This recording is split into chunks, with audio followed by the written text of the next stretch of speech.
parts of it, or something that we are inclined to think of as their body. An agent has a form of subjectivity, so rocks can't be agents. An agent is something to which at least some rudimentary types of intention are properly attributed, and an agent is something that settles matters concerning certain movements of their body, or these actions and movements can be affected by cannot be affected just by the inevitable consequences of what they're doing, meaning that they have a choice. And when I'm talking about agency, I'm not talking about agency in the sense of a phenomena that we have or an experience of agency. I'm talking about the ability to actually choose. So those are my two things. And I think that in a world that's determined, agency as an ability is not compatible. Sweet. I think that gives us a lot to discuss. Maybe some stuff we won't agree about, some stuff I can push back on. But yeah, no, that sounds like a good argument. Did you want to talk about the notion of freedom at all? Like, you really use the word freedom. Did you sidestep that, or is that not something you want to talk about? Well, yeah. I mean, I think that you wouldn't have freedom in a determined world. Okay. So that's definitely something we can, if you want to like put that on the table, I'd love to toss that football around. That'd be sweet. Yeah, for sure. Cool. And I guess do you have an opposing viewpoint? I mean, I'm not trying to make the claim that it is the case that the world is indeterminate and that we have agency, but I am trying to make the case that if it is determined, we don't have agency. Yeah, I think that's very valid. And I would just be making the counterclaim, like, I do not think that a determined world and what we mean by freedom or agency are in conflict. And I would try to illustrate that in a number of ways. Great. So seem pretty simple. So yeah, do you want to kick it off? Should I kick it off? How do you feel? Well, I think I've made my opening statements. Perhaps I can talk about what I think is going on. With this notion of what I call settling, and this is something that Stewart talked about first. So to settle an action is a bit like making a choice, but it's choice within limits. So there, of course, are limits to what we can do. I'm not 10 feet tall, so I don't have the choice to reach up into a tree 10 feet above me. I would have to climb the tree. So it is not within my ability physically to go that high. So I'm not free in that sense. However, I am free in settling the matter about how I get 10 feet into the tree. I can climb the tree. I can bring a ladder. Or I could just shake the tree really, really hard to try to get that thing that's 10 feet up there to fall down. So there are different ways of settling something in the world that is relevant to my goals. And that sense of settling is where I think the action takes place, where the choice is. There are some things that are responses that we have, biological responses, like a knee reflex. But there's a distinction between that type of action that is reflexive and the type of action that is kind of a top-down cognitive process where I have a goal and I move my body towards that goal. And the way I get to that goal is settled in the moment, in that moment of action. And that settling is where the choice takes place, where the agency is. Okay, but you would believe that agency is still causally determined and thus not free? In a determined world, it would be causally determined and therefore not a power. Okay. So I would just say, you kind of spoke about and then dismissed kind of out of hand this subjective experience of freedom. We have this immediate experience that, given two options, A or B, do I pick the apple or the orange? Mm-hmm. I am, at least from my point of view, free to choose these two options. You think it's perhaps a higher level subjective agency that comes down that is still determined in some way, but I would argue we can still distinguish between levels of freedom that's also reflected in the legal code. So, for instance, if I'm held at gunpoint and determined pick the orange, I am less free than if I were to make the choice myself. If I were to have a brain tumor to cause me to always pick apples, I would again be less free than I would be to choose in a unblemished environment. And we might distinguish between self-determination then and determination from the outside. So there are cases where you're determined externally by, an imposing force. You have chains on you. And there are cases where you're determined from within. So we might then distinguish between two types of freedom, positive and negative freedom. So we can say that negative freedom is the freedom from impediment, that I am, not stopped from picking the orange. No one's holding my arm, not in manacles. But positive freedom is a matter of self-determination, self-legislation, even in a sort of political sense. So that so that I'm when happy. when you determine yourself, from yourself to do something, and then actually do it, set your mind to it, that sort of allegiance to love or to your own moral compass, that is, I think, sort of the essence of freedom. And that wouldn't be in opposition to determinism. That wouldn't even be possible in an indeterminate universe, because the entire point of freedom is that you're able to make a choice, and that choice has meaning, and something will follow from that choice. Your choice isn't just going to disappear into a vacuum because one event does not follow another event. So for freedom to even exist, we would need to live in a rational and determined universe. So there's a lot there, and I apologize if I forget something. And I'll try and hit everything I remember. So I'm fine using the description of freedoms and distinguishing different types of freedoms that we have.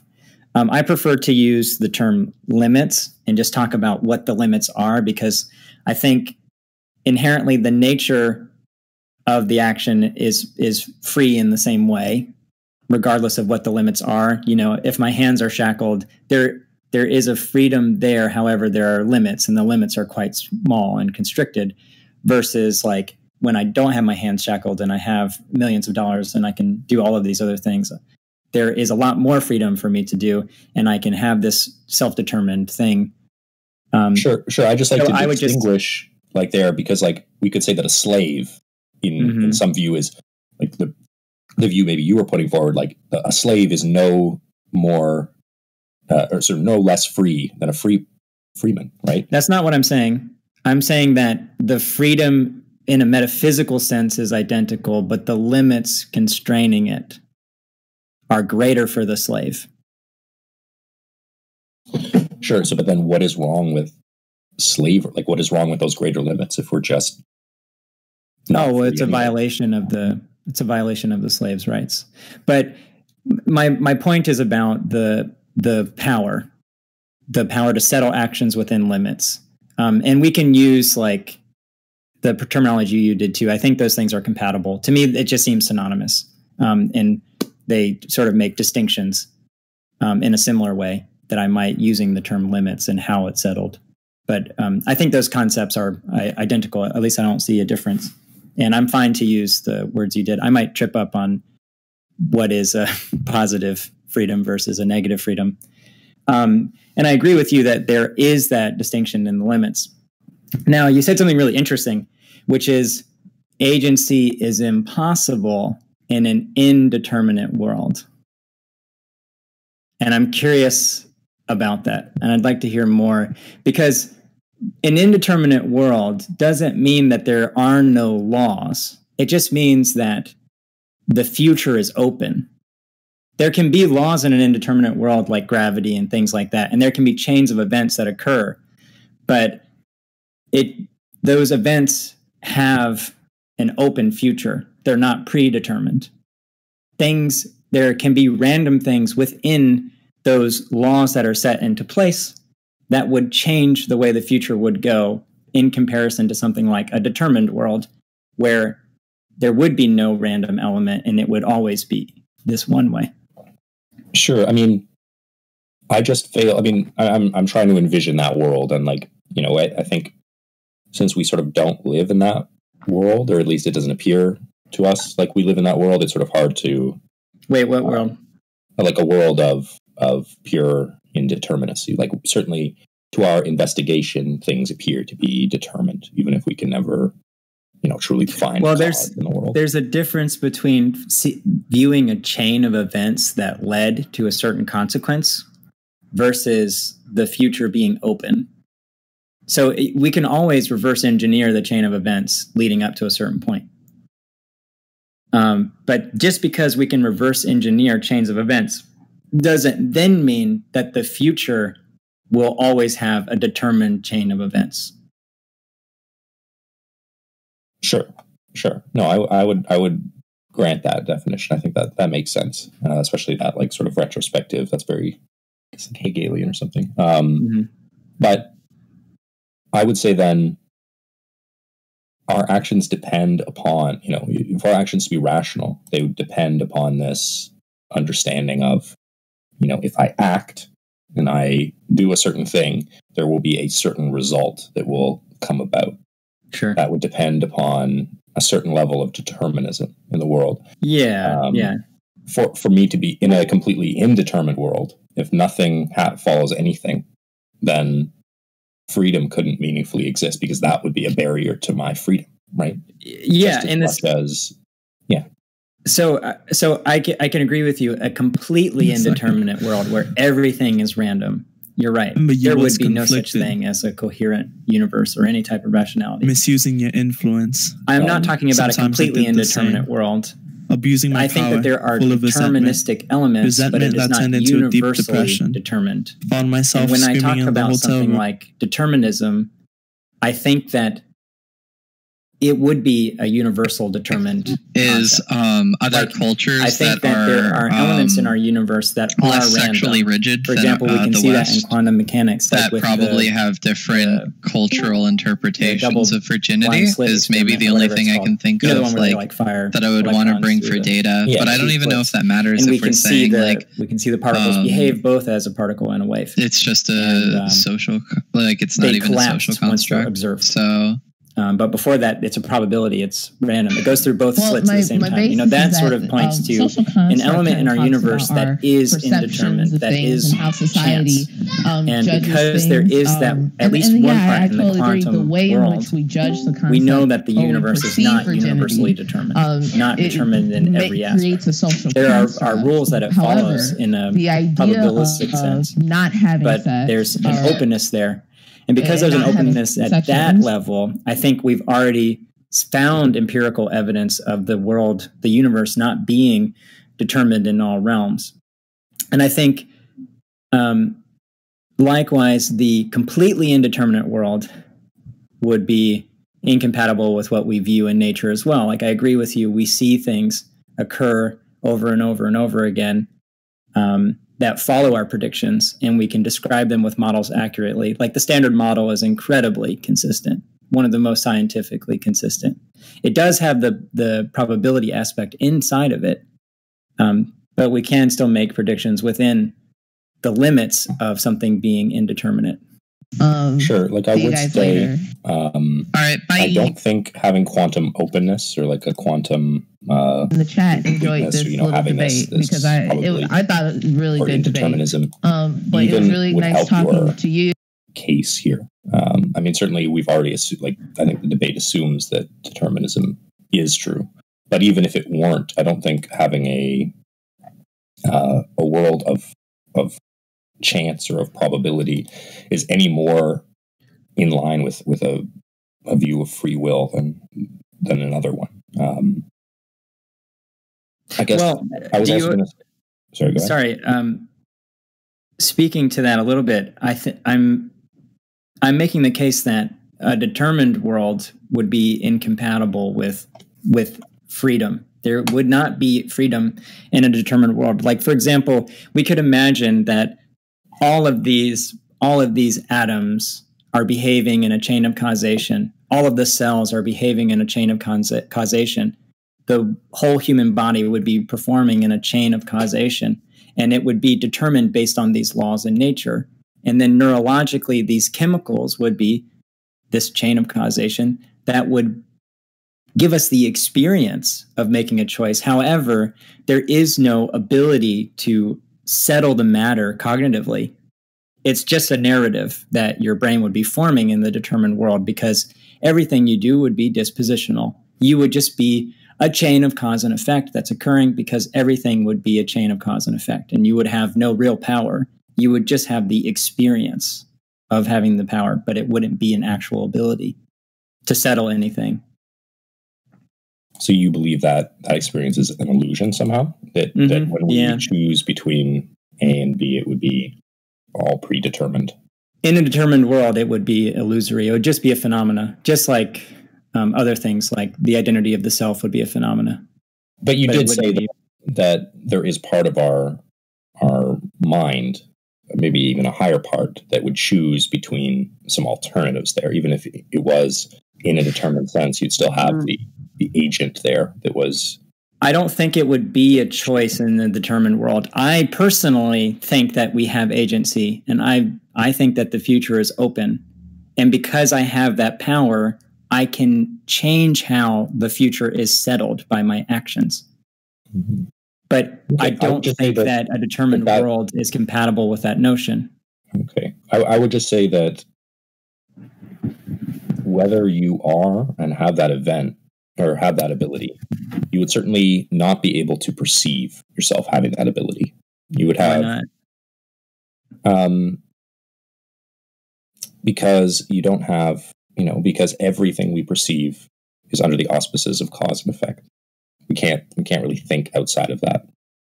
But why does cause and effect lead to the notion that we couldn't perceive it?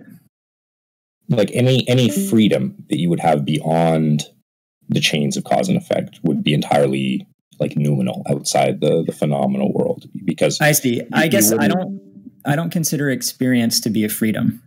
Like, I don't think that just observation is something that is chosen.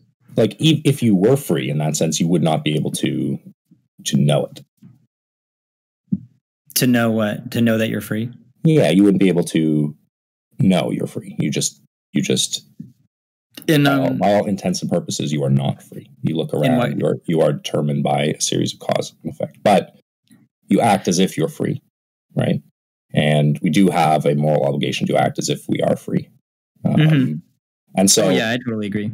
And so we have this perception that we are free through our immediate subjective experience. Although any look at anyone else, right? If I look at you, I can't find freedom anywhere in you. I have an immediate subjective experience of it, but beyond that, freedom does not exist in the world. So all I have is this sort of duty to act as if I'm free. I have this subjective experience that I have to sort of be true to, and I have this ability to sort of self-legislate in a determined world. And I think our legal system is sort of set up in this way, so that you have, for instance, murder.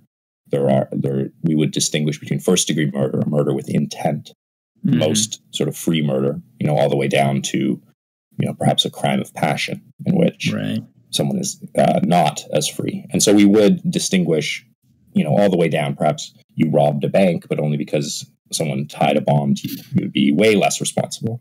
So we do acknowledge at all times, like, I suppose practically, and live as if freedom exists. Yeah. Whether we are free and can ever pinpoint that, I think, is something. All we can do is we know that we have a subjective experience of it, and we can also tell and sort of understand why we do not experience our freedom or not able to perceive it, because everything we perceive is under the auspices of cause and effect. We can't. This sort of an instinct that our brain has. We can't help but think of the world in those terms, and under those terms, nothing could ever be free. So those two things are at odds, and it's a sort of a fundamental antinomy there. That's kind of my point here, which is I agree with you. We have all of those experiences. We have the experience of a will. We have an experience of making choice. We base our justice system on that experience of choice. We talk about duties and obligations we have with each other. I agree that we all have that experience. Right, but those are also meaningful distinctions, right? Like we shouldn't just throw all that in the garbage. Oh, I'm not saying we should throw it in the garbage. If we were in a determined world, I would behave exactly the same as if I wasn't. So I'm not making a prescriptive claim about how we should behave either way. In fact, if it were a determined world, I would be unable to make a prescriptive claim.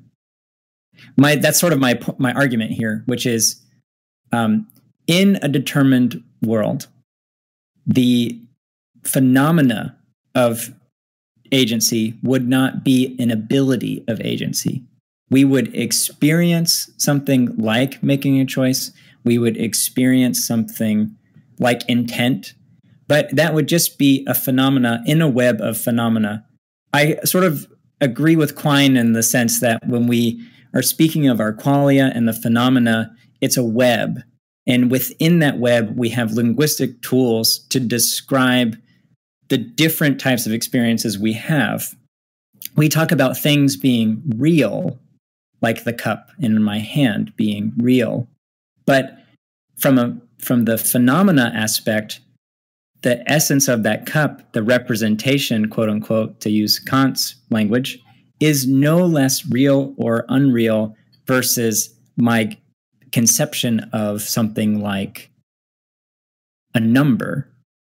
Both of those things would be a mental representation, and from a metaphysical sense, they would be of the same material, quote unquote, to use poetic language here. And there's a web of linguistic tools I use to differentiate the types of internal experiences I have, like things being, quote, real would be a type of phenomena, just like things being immaterial would be a type of phenomena. So in that same sense, the personal identity would also be a phenomena. The experience of agency would be a phenomena. And so the question that arises is, are those things real? Like, is the noumena real? Is the personal identity real?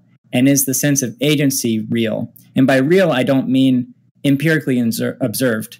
By real, I mean something like an actual power to make a choice, or there is actually a cup separate from my mind in the external world that other people can see too. And I think the determined world makes the power of agency impossible, because all of those things would just be that chain of events. The neurological chemicals would be triggered not by me, not by kind of any like supervening mental power. And I think I think that's a very powerful argument. It reminds me of this book, Man, a Machine. And it's sort of this way that science views nature as this sort of machine. With one thing knocking into another thing, And I think, this model has a certain amount of value, but it also, this sort of what Cartesian model or whatever, it has limits, right? It doesn't explain action at a distance. It doesn't explain strange forces. It doesn't have a very good notion of how life emerges, right? Because if everything is just things hitting into other things, like how do you have the formation of cells? How do you have life? Like take hold, which seems to work in an opposite sort of causation. It has teleology, or sort of this appearance of it.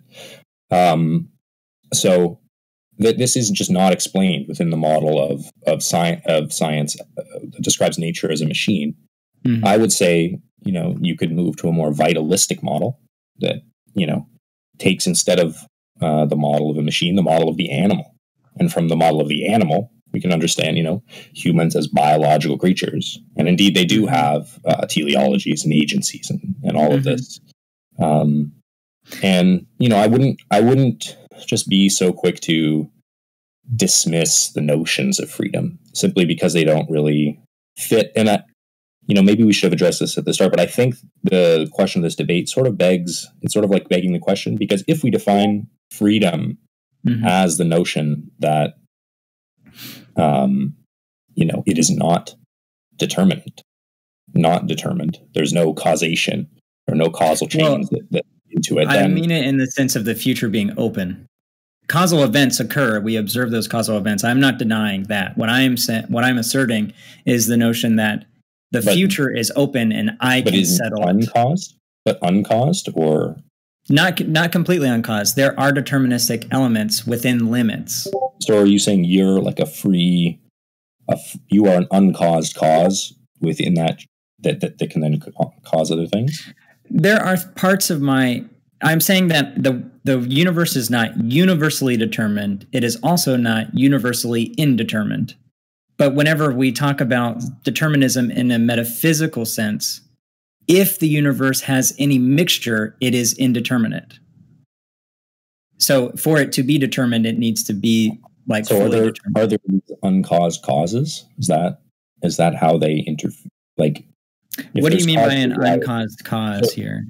Sure. So, if so you would admit that motion exists, right? We can see motion. Mm-hmm. Things move. Okay. Things move, yeah. Okay.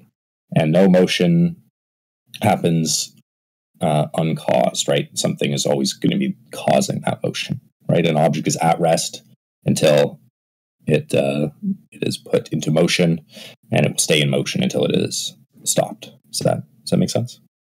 Yeah, but I think that just to be clear, that's reciprocal in the sense of that, like when you push on a wall, the wall pushes back. Otherwise, the wall would just fall over. So there's a reciprocal type of interaction that occurs rather than it just being like one thing acting on another. Both things are acting on each other. Sure. I mean, there are chains of causation, but okay. So we agree that there is motion and that no motion is uncaused. So there would have to. But I don't understand what you mean by uncaused. Or sorry, every motion is caused by something, right? We've agreed, and that we've agreed that there is motion, right? Sure. Yeah. Okay. So if there is such a thing as motion and every motion is caused, there has to have been, we can go back in sort of a regression of causes. But that regression cannot be infinite. There would have to have been a first cause, right? Sure. Okay. So that would be. But the question is so like I said earlier, we can reverse engineer all the way back to a first cause. But just because there was a first cause, that doesn't entail that all causes are determined.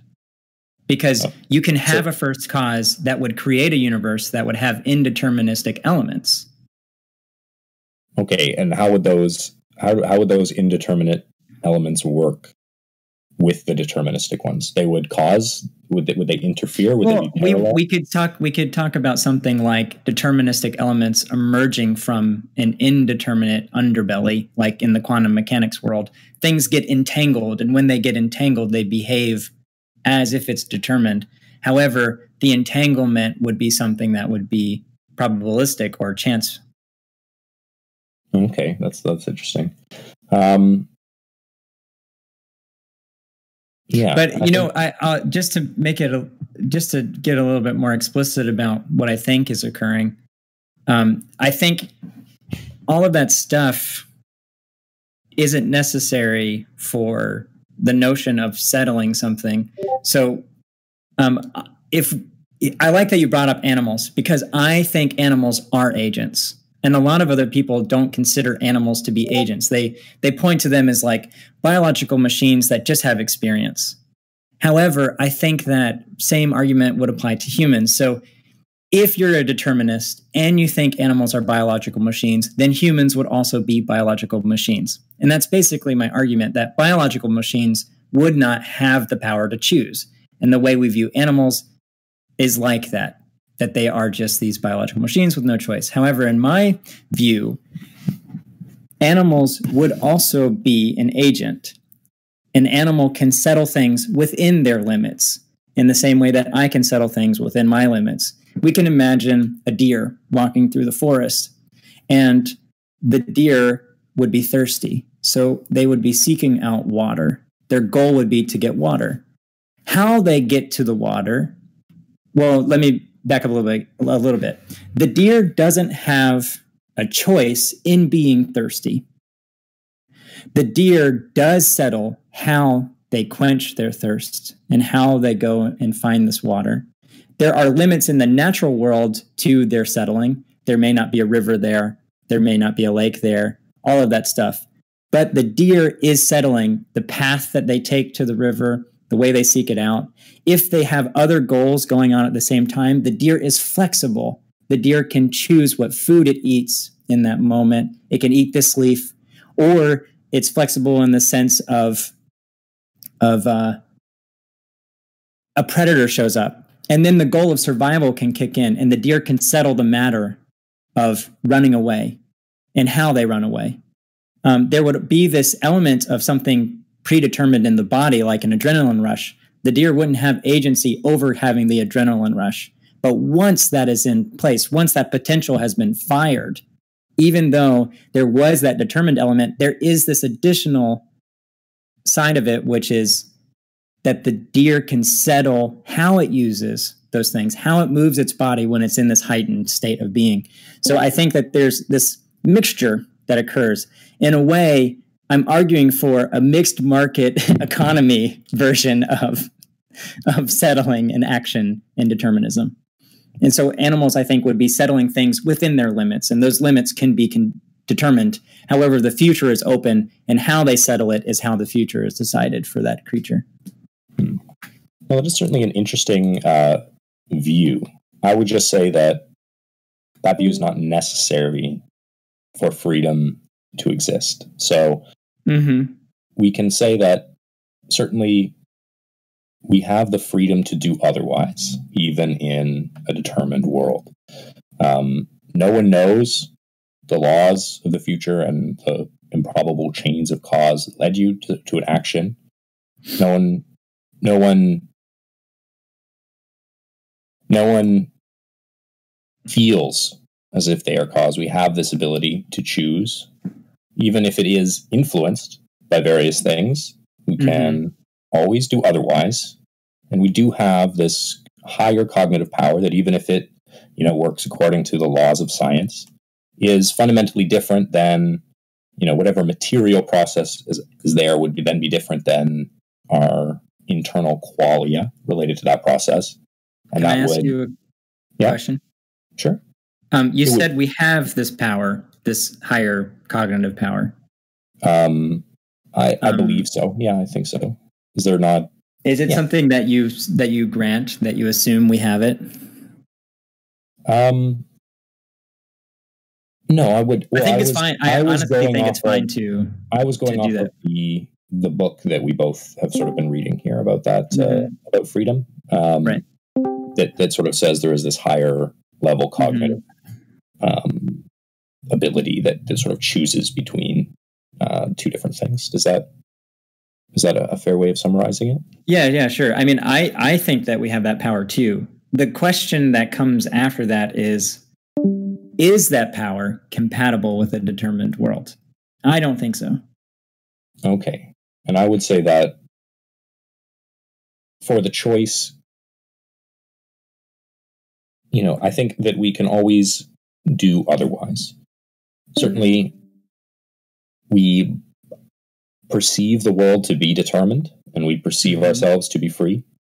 How these things interact and exactly play out will be a fundamental antinomy created by, sort of basically our perspective within the world as both the things through which the world appears to us, like it appears within our senses, within our minds, but also creatures within the world and subject to its laws and subject to, catastrophic events that are occurring in the world, etc. So we have this perspectival issue here. So we're not going to be able to 100% know, but we do have these two things. I don't think we can throw away either. So we can't throw away our scientific knowledge or the way we see things as causally related. I think to live in a world, perhaps, we could do like quantum mechanics, etc., but even that will obey laws and work on probabilities.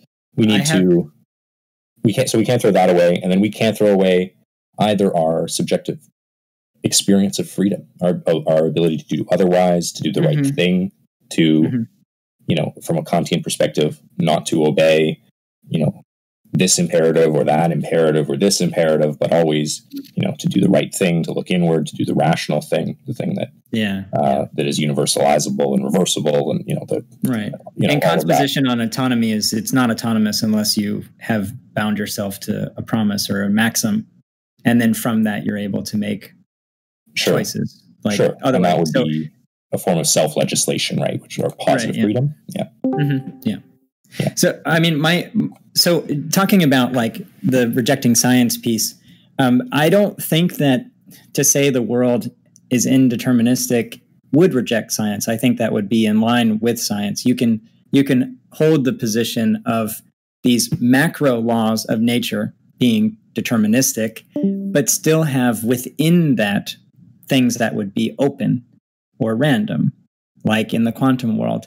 And when we talk about what we observe in science, I'm a little bit afraid to admit this because of how you might react, which is to say, I'm not a physicalist, I'm an instrumentalist, in the sense that I think science is an instrument that we can use to describe things in the world, but there is something behind it and beyond it. And a lot of physicists are also something like an instrumentalist, especially those who work in things like string theory or quantum mechanics, that we're measuring things in the world, but there's a veil we aren't able to get across. And our tools of science are instruments to try and probe behind the veil, rather than directly accessing what is in front of us, like something that. Sure, I would not be really push back. I would maybe even push you further. I don't think it describes the world. I think it would make predictions about the world, like useful predictions. I guess I mean describe in the same way. Yeah. That's what you mean there. But as it refers to something like our settling of the matter,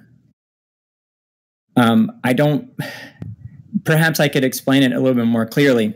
Sure. But how would I guess, randomness, like, I think just quickly, like, how would randomness get us to freedom more than a causal, like a rational causal structure?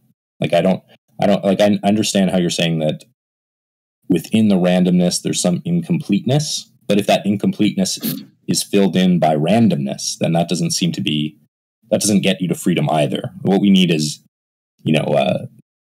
a choice, like an agent that is causing things, and I don't think we found that in the quantum universe. Things can be random within limits. What the randomness provides is the future being open. And that's the critical element.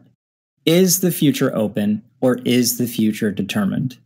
If the future is determined, even if we had the power of agency, it would be a useless power. It would be impotent in a world that is determined completely and the future is closed.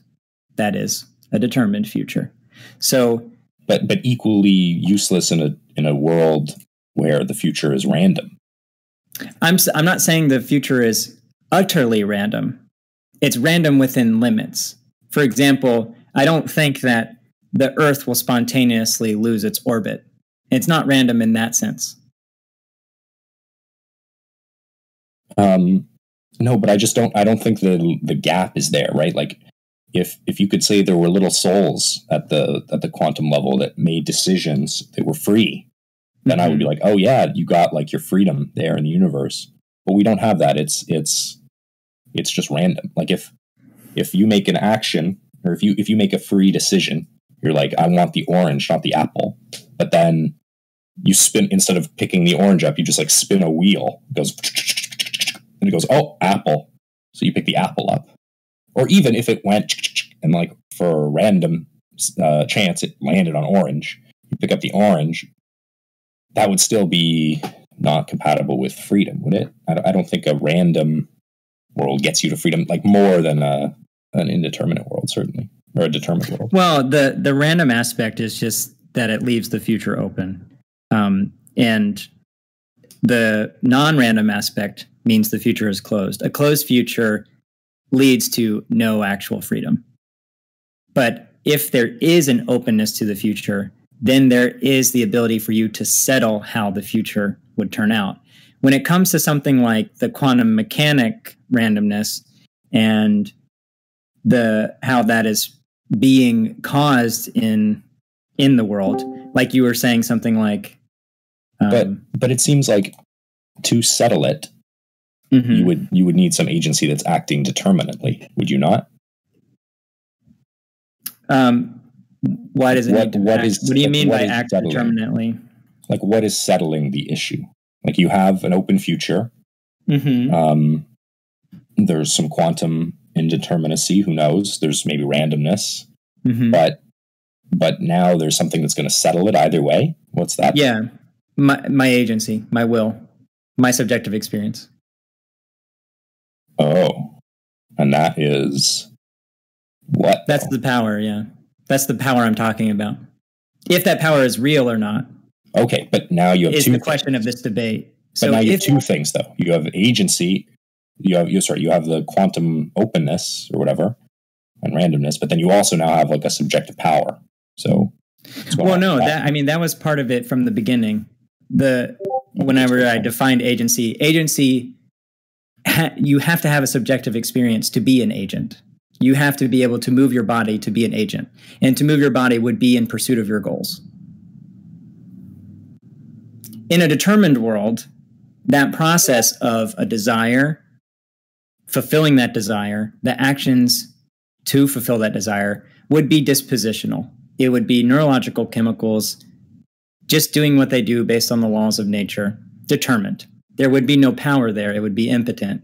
Or you could take the opposite perspective of everything else in the world, except for in your mind, is utterly determined. So even if you had that power, there would be no way to settle it in that type of world. So it would be an impotent power. And so that's my point, that this type of determined world, whether you have the power or not, would be incompatible with something like free action or the ability to settle things. In the indeterminate world, the future would be open, and agents in that world could settle things. And the randomness at the quantum level could settle things, not from like a sense of a will in the atoms, but it would just be, we don't know the process precisely about what causes the atom or the electron to behave in that way or not versus the other. Right. We just observe that it behaves probabilistically. But do you see how there's a problem there between these two things? You've got free will on the one hand, the subjective experience, and then just like the random, I don't even know, quantum whatever jambling that they're doing. What's the problem? So, because they're not equivalent, and they're not going to get, one is not going to get you to the other. I guess I don't understand where you think I'm drawing the equivalence. So you're sort of saying that because the future is open, this agency can have a power that it otherwise would not have. But that power would still be, a part of the mind. And you said that the mind was, something that we sort of experience, like even is external to like the self or something. So that must act according to some causal mechanism. And so even if the world is indeterminate, the part that you are associating with freedom still appears to be I see. You're kind of determined agency. You're rejecting the value. You're rejecting this notion that the mind can supervene. In the indeterminate world, you're saying that even if it is randomly determined, even if something is randomly determined, that thing is still determined, and you are still subject to how it falls in the chain of cause effect, even if it's random. Yeah, if it is determined randomly or determined by a strict chain of cause, it would still be determined. And it wouldn't necessarily be determined by you if it is some random quantum fluctuation. Right, but so I think to speak meaningfully about sort of like, and then to speak sort of meaningfully about freedom, I don't think we should be like, having a discussion about necessarily like the quantum states of causation and et cetera, et cetera. I don't think that's where freedom really resides, or like a meaningful conversation is to be had. And I guess like the sort of compatibilist view is like, let us shift to this notion of freedom as it exists in the human world. So, like slaves are less free than free people. If I am getting drunk into a car and blacked out and I crash, I am, less responsible, though still responsible in a unique way from, plotting out a murder and killing someone, right? And those are different levels of freedom. We should not acknowledge them in sort of the same way.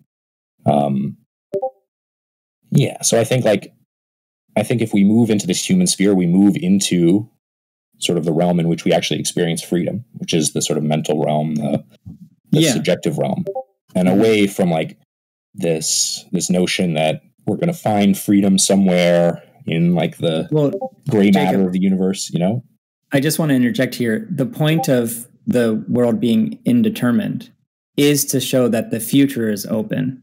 So the argument for the future being open is so that the power of free will is even possible.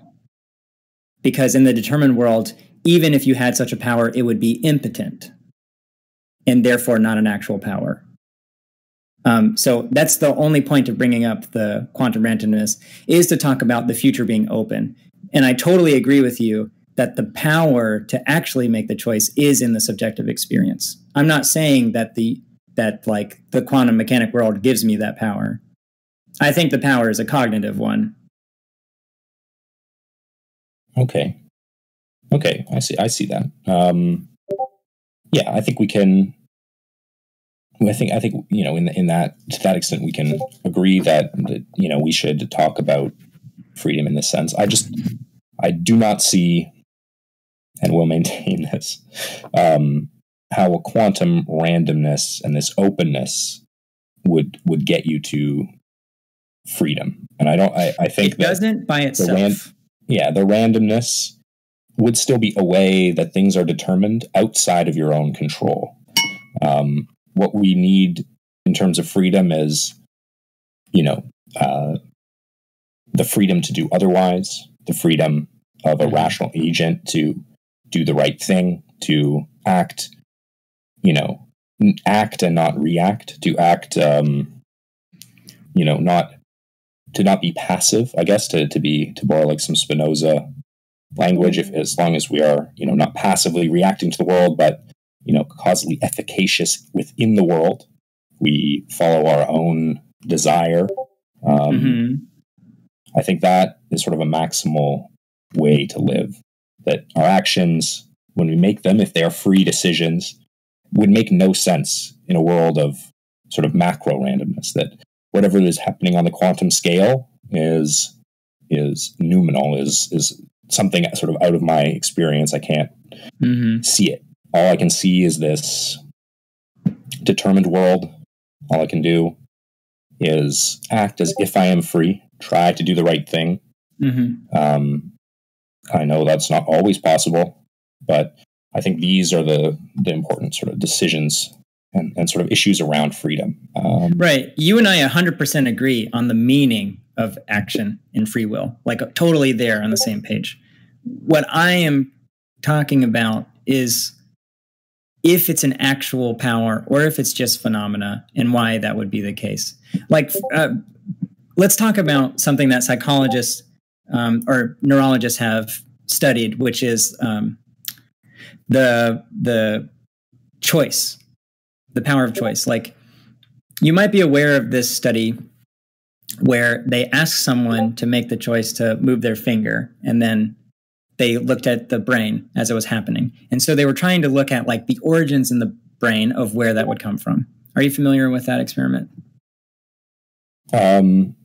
Please, if you want, you can quickly summarize. Yeah, sure. So basically what they found is there's a part of the brain that was not in the part where the narrative comes from. Like our experience of narratives and things like that are in the higher levels of the brain, like the prefrontal cortex.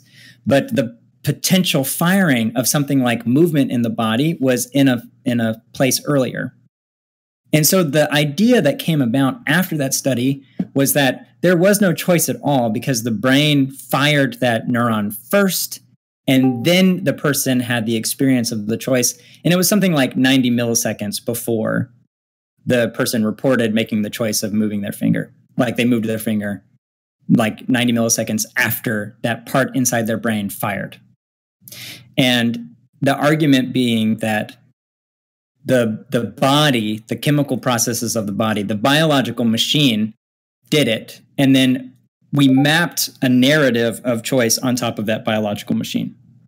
So that's kind of the argument for not having any free action via that study. Okay. Well, I would not say that that's, a nail in the coffin to the notion of I totally agree with you, but perhaps we disagree on why it's not a nail in the coffin. Okay. Yeah. So I would say, there are plenty of things that that are unconscious processes. There are plenty of things. And I would also say that to expect a one-to-one sort of temporal relationship between subjective states and the what's occurring in the brain, I think that would be a misnomer, because these states are not identical. One is causing the other. Perhaps there might be some kind of there is some kind of causal relationship. Certainly in this debate, but they're not identical with one another, so that you wouldn't necessarily expect to see some kind of direct temporal relationship on either side. Does that make sense? Yes. However, I think it is a strong case for the biological machine narrative, because if we see that the decision is fired earlier, deeper in the brain before the narrative part of the brain picks up on it, then it would be sort of an unconscious choice, an undecided choice. Your body decided it, not your experience decided it. Your will had nothing to do with it, which brings up the next question of, where does the will come from? Where does your desire come from? And if something like your choice would be conditioned by the body, the external experiences around you would be conditioning your will and desire. And if your will is just another one of those biochemical processes, your will would be just like the choice. It would be undecided. It would be a mechanism. Okay. So, I mean, that's an interesting route to go down. I think, first of all, will is a very Christian concept. I don't think you can really get rid of the Christian notion of the will, which is sort of always failing to do its thing. It's sort of this guilty will that wants what it should not want and cannot want what it cannot do what it. Well, I mean, will more like Kant uses it, like the goodwill. Sure, but that is also heavily Christianized, right? Yeah, but I don't think just because it's Christian, it doesn't mean it's not there. What I think we should do is try to think freedom beyond the will. So we don't need this Christianized notion, I don't think, here. I think we can think, or we should try to think of just ourselves as these beings. We have this experience of freedom. I think that to conceptualize ourselves as machines through a sort of a technocratic view of science, or a technological view, I think that, it's a very, maybe an Enlightenment view, early Enlightenment view, but I don't think it captures the animal, the sort of the essence of the animal nature of human. It can't explain life.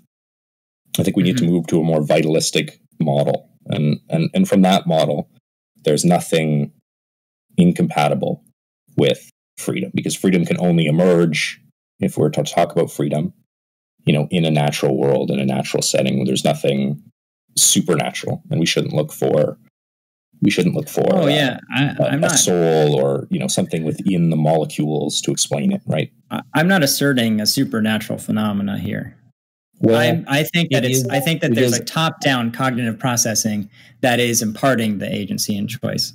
And what I mean by that top-down is, like, if we assume that the structure of something like the prefrontal cortex, which is where we have these advanced problem-solving skills, and it's around that area that we have this notion of like a consciousness or a self or whatever.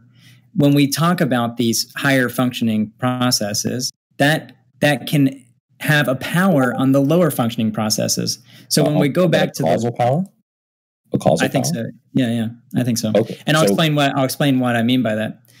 So there's this theory in psychology called cognitive appraisal theory. And it's very important for something like CBT, which is one of the most researched and evidence-based therapies we have in psychology today. It's really successful for a lot of different things.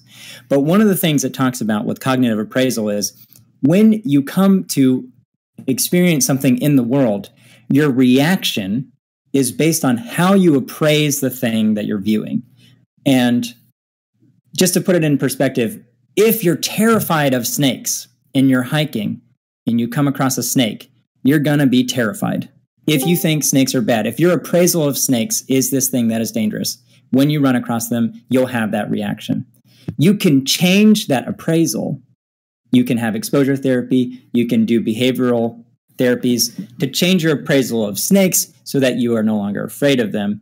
And you come to accept them as something really interesting and fascinating. And then that same person would be walking on the path and they would see this snake and have a different appraisal.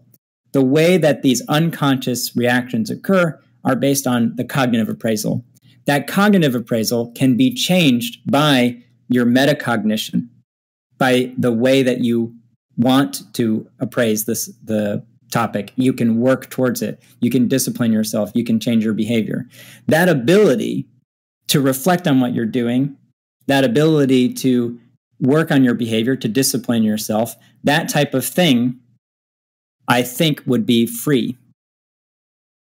So, yeah, I think we like, I think you hit the nail on the head there. I think that's a very good description of positive freedom, of freedom as sort of self-legislation, as, creating good habits, right? If you have bad habits, you have the power to shape those habits and, develop good habits. But I think that can only exist within a determined framework. The key of self-determination is determination. You exist as free, not when you are completely absent, just floating, in a sort of a negative sense of freedom. And I would acknowledge that, with the whole, the experiments you were talking about with the brain firing before you make like the conscious choice, like freedom of choice is not something I would necessarily, not a hill I would die on. But I don't think that version of negative freedom is necessarily, it is important, but it is not the one we need to focus on for this debate. I do think, though, that it does play a role within our practical understandings and certainly within our legal system about being, constrained action versus unconstrained action. Sure. I think those are, absolutely vital and practical differences, right? My argument is that in a determined world, there would be no top-down influence at all. It would always be bottom-up. And the thing that you're viewing as the top would just be experiences, and it would have no power to supervene on the bottom. But why couldn't it be a complex structure in which there's a top-down determination, right, instead of a bottom-up one? So if the top-down determination in a determined world, the top would be determined, not by you, not by any agency, not by any power. It would be the subject of your conditioning and the determined cause and chain of events. Sure. It would be, and that's sort of my argument, and that would be why that aspect is what makes determinism and agency incompatible. Okay, but could it not be self-determined instead of the self-determined would be determined by the cause and event in the determined world? Why couldn't it be why could the end not be itself? Why could it not be? What do you mean? Okay, well, you could say that. So Aristotle distinguishes between kinesis and energeia. Whipping this one out. Okay, so kinesis is a type of movement. Let's say I go to the store to get milk. The end of that action is outside of itself. So I go to the store, I go on a walk, I get milk, I get the milk, I come back home. Okay. The milk is outside of the subject, is what you mean? Yeah, the end of it. Sorry, you're a vegan. It's almond or oat. No, it's fine. We can use non-vegan examples. Yeah. That's fine. Yeah, I'm not that sensitive. Yeah, oat milk. Okay, and okay, so the end is outside of itself. But if I go for a stroll, the end of the action is itself. So, I am going for a walk for no other reason than to walk. And there are many activities like this, such as, for example, dancing. The end of dancing, there's no purpose to dancing, unless, you could do dancing for a purpose, but to do dancing truly is you dance simply to dance. And you could say that philosophy is the same way. Philosophy is sort of useless in this sense. There's no purpose that you're doing philosophy for. The end of philosophy is itself. And, there are other activities like that. And in fact, we need to direct our lives, Aristotle would say, maybe to have those ends so that, we habituate ourselves, we have enough time, that we have a job, and then we have, with our free time, we can pursue these things that are useless, but their ends are themselves. So I think that humans, likewise, we have to treat as ends in themselves. They are, self-cause, self-legislating. Why are they self-legislating? Well, at their highest, they are, to be truly free is to be, self-determined, right? As you said, we have this sort of meta-cognitive ability to reflect upon our experiences, decide that, that these actions are bad, these actions are good, I want to change. Even in a moment, we're able to, determine orange, apple, etc. And certainly, if there's a moral dimension to that choice, if it's not simply orange and apple, but do I take a life, or do I, oh shit, I'm in the trolley problem, right? Do I take 5 lives? In that case, you would have, there's a moral weight to that, and there's some rationality. We might feel, the repulsion of taking a life versus our, desire to save these 5 lives. We're in a moral choice, right? In this sense, if we do the right thing, if we act according to our moral duty, we can be free, right? That's the only way we can be free. Otherwise, we're always determined by some kind of cause or effect, right? But so I think that in that case, we are then self-caused, self-legislating. Okay. But I don't think that in the determined world, those moral duties would be anything that you could have a say in. I think that would just be the conditioning of your body, the conditioning of the environment, the conditioning of society, but it wouldn't be any kind of power to do that. There wouldn't be any freedom in it. It would be bound by the external factors.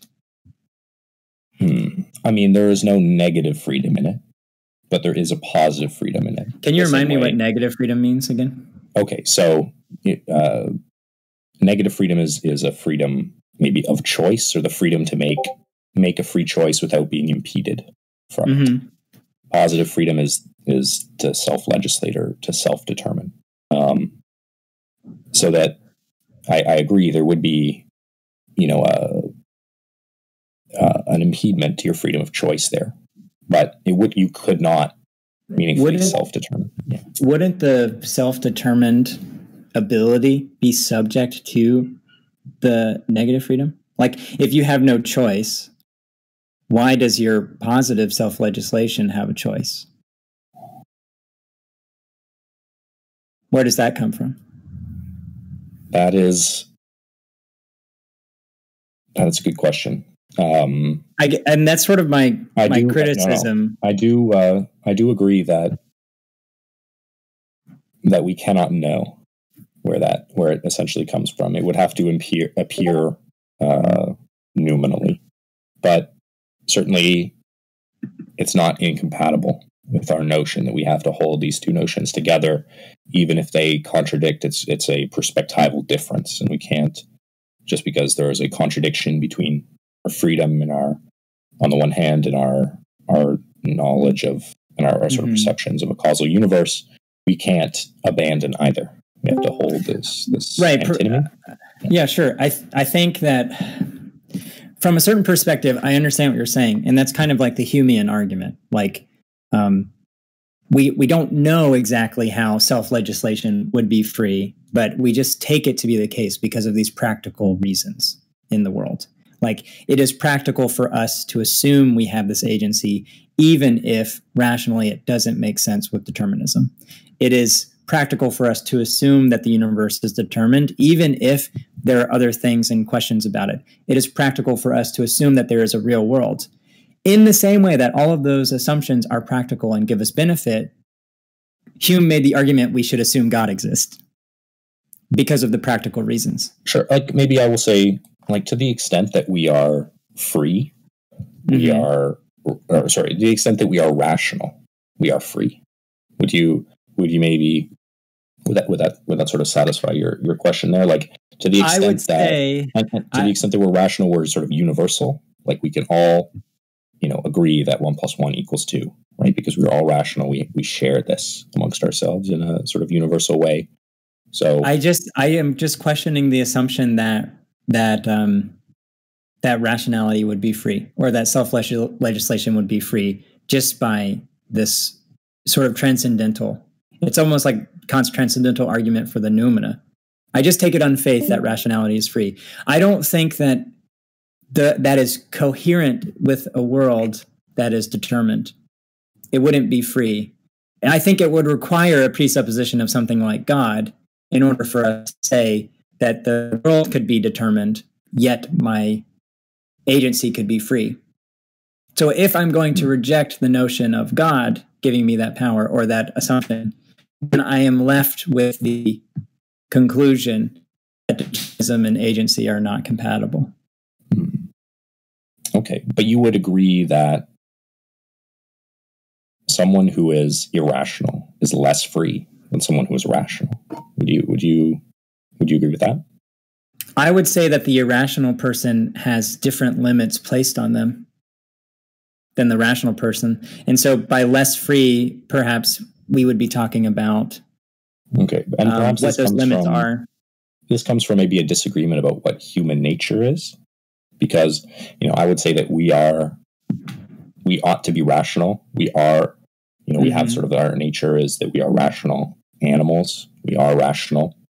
To the extent that we're rational, we are free. So, we may is not the rationality free, though?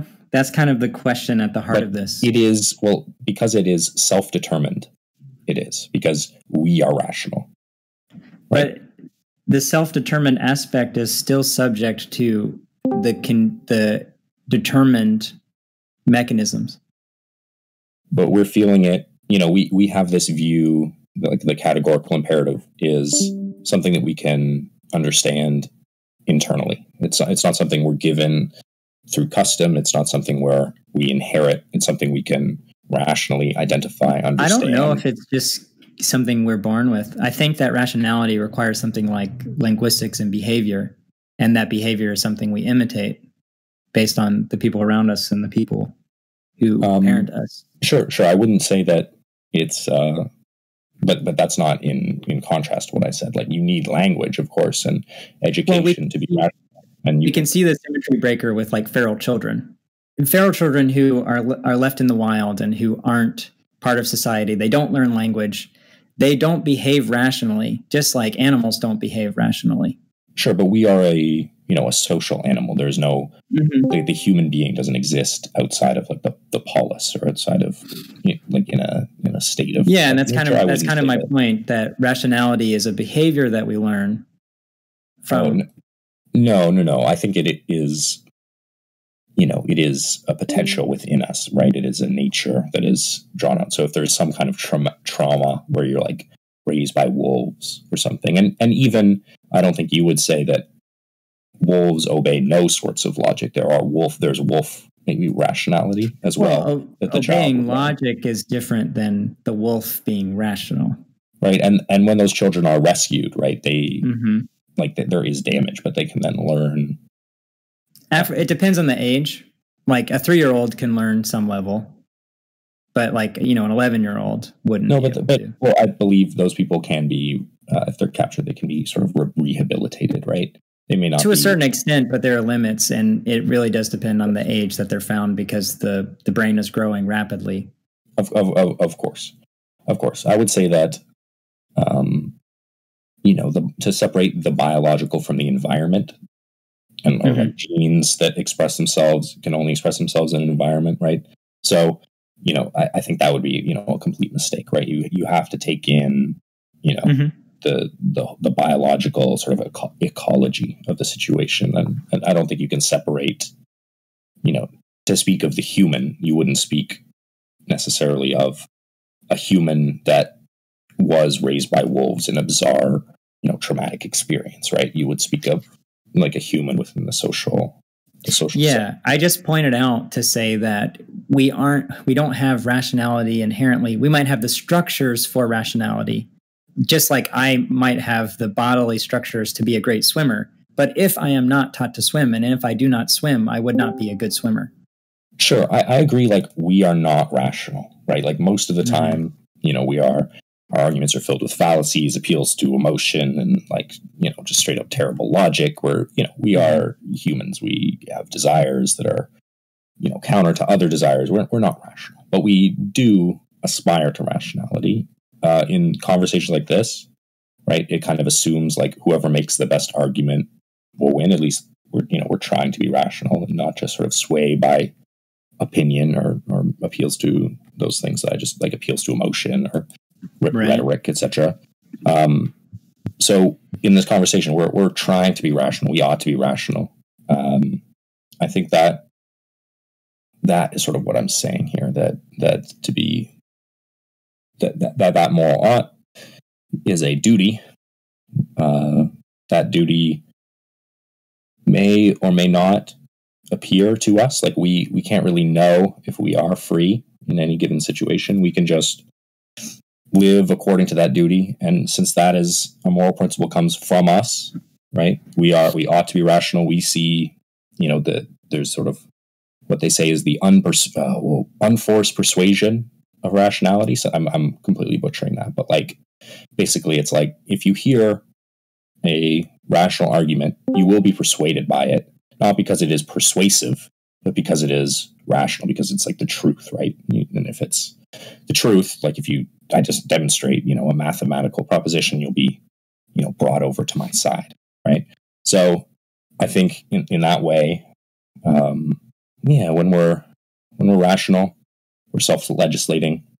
When we're self-legislating, we are self-determining. That can only exist with determination or determinism, or cause and effect. And that is the true definition of freedom we should focus on. Yeah, that would be my... Yeah, I mean, I don't disagree with anything you said about what freedom would be in our world or our phenomena. Where we disagree is on the metaphysics of it. If it is true that it is free, or if that will is determined, if that freedom and rationality is determined, if self-legislation is determined or not. Are those things settled by us in a top-down manner, or are those things that are settled from a bottom-up manner, a chain of cause and effect? And my position is that in a determined world, it would be a bottom-up. And that would mean that the freedom is not ultimately free in a metaphysical sense. Whether or not it's free is irrelevant to how I would behave ultimately. I would behave exactly the same way. I would use my rationality. I would make choices in the world. I would, try to lessen the amount of suffering I cause. I would do all of the things I currently do. The difference would be if it was something that I was just experiencing, or if I actually have that power. I would pretend to have that power, but ultimately, in a determined world, that pretending wouldn't even be my choice. Nice. Yeah, I'm down to call it. I know we've been going for a long time. I definitely have some stuff I can say. If you want to keep on on this track, I think. Well, yeah, I'm fine to call it here. I think there's another debate coming up soon, and we've done a lot of good discussions on it. Yeah, I think yeah, if I have any like final things to say, I think that you're speaking in a metaphysical sense, but I think the proper sphere for freedoms and talk about freedom is an ethical sense. I think the metaphysical view, even if that, you know, that ethical, you know, I think we need to focus our discussion in sort of an ethical sphere. To speak of whether freedom can exist metaphysically is ultimately to speak of freedom with forgetting the human. We're not even, you know, paying attention to where freedom could exist, and we're looking in the wrong place, essentially. I think if we focus on, you know, the realm of subjectivity of human affairs, I think this can exist even if we are unable to draw the connection, even if it is a contradiction between what science tells us and what we experience. I think that ultimately we do not know. I don't think quantum entanglement or any of that really gets us across that bridge. I just don't think we can cross that bridge ultimately because of, you know, certain perspectival matters. We are simply, you know, we're simply too limited in our viewpoint. Although I would explore, you know, I'd love to explore it through science as much as possible. I just don't believe such a thing will necessarily come to the, you know, you're never going to find the freedom molecule. Awesome. Yeah. I think those were really beautiful closing statements. Cool. Thanks. Yeah. Thanks so much for this debate. It was really fun. Yeah. Thanks for accepting it. Official debate. So yeah, thanks for setting it up. And yeah, that was sick. Yeah. I guess we'll leave it to a poll then. Yeah. I thought you did real. I hear everyone be like, "Thought you did real well." So I'll tell you, thought you did real well, Arco. That was great. I thought you did a great job too. I mean, I think as an argument against my position, simply saying we cannot know, and the question should be about this. I think that's a really nice sentiment. Cool. Yeah. So, does Dantas? Could you do a poll for the vote? I'll do the poll right now. 1 sec. Awesome. Thank you. Thanks for debating, Jacob. Yeah, anytime. I will debate on a number of issues. Yeah. It was really fun. I mean, it felt more like a really in-depth discussion on this topic rather than it being kind of combative, which I really appreciated. Yeah, I mean, I'm not like, this is not a very high stakes issue. I guess it's not like super fiery, but it is interesting to me. I think we can go back to what I should have done had I actually prepared for this is read like Erasmus's letters, because Erasmus wrote a bunch of letters like in defense of free will. I really should have done that. But interesting. Okay, let's do outros. So this is the end of the debate. Didn't seem that there was a concession, so there will be a vote. Please vote on who you think performed the best and had the better argument. And I posted in debate chat for anyone who was here for 2/3 of the debate. Please vote.